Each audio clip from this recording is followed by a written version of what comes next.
The primary orthopedic clinical tests that I use are range of motion or joint mobility, muscle strength, nerve tension, and a functional movement, such as jogging or getting up from a chair or reaching into your back pocket. There are non-clinical tests that are sometimes but rarely needed in orthopedics, like imaging tests or bone density scans or nerve conduction velocity tests. But most times all we need is a good clinical exam. Part 2 of my orthopedic evaluation is taking the baselines. So taking those 4 things and possibly some other ones. Sometimes we need clinical exams about sensory disturbance or balance or reflexes. Part 3 of my orthopedic evaluation is doing the testing. The most important test I use is Mackenzie's repeated movement testing. In repeated movement testing, I choose which joint to move, in which direction, with which load, and with how much force that we want to do.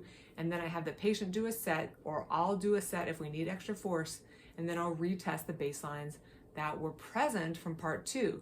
Sometimes I'll also retest things that were positive or normal during part 2, just to make sure we haven't made them worse.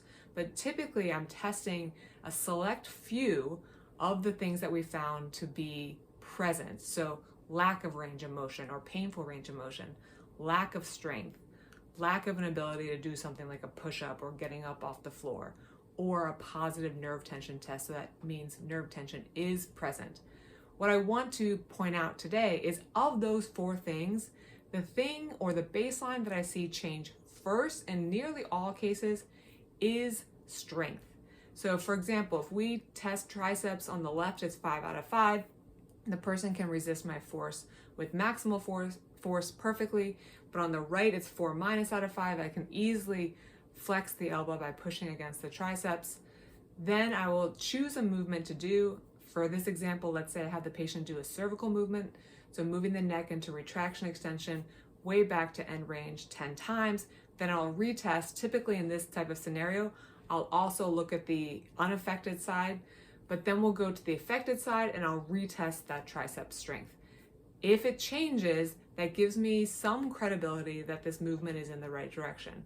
It doesn't tell me the whole picture because I'm going to test all of the baselines and look at the large picture. Is this getting worse, better, about the same? But if it's not worsening, then we're on to the right track, possibly.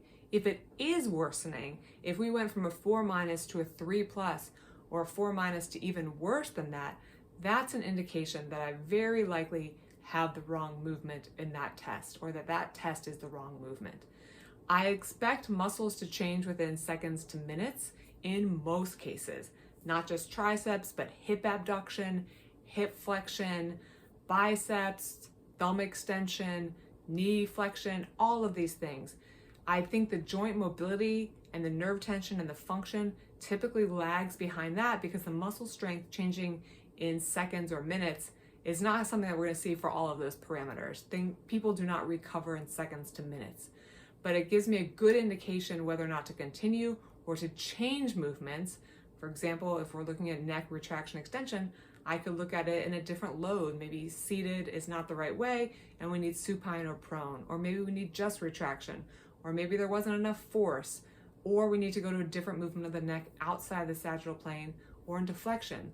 Again, repeated movement testing is a cause and effect analysis, but the clinician needs to understand how this test works and what it's telling you if muscle strength becomes immediately stronger or immediately weaker.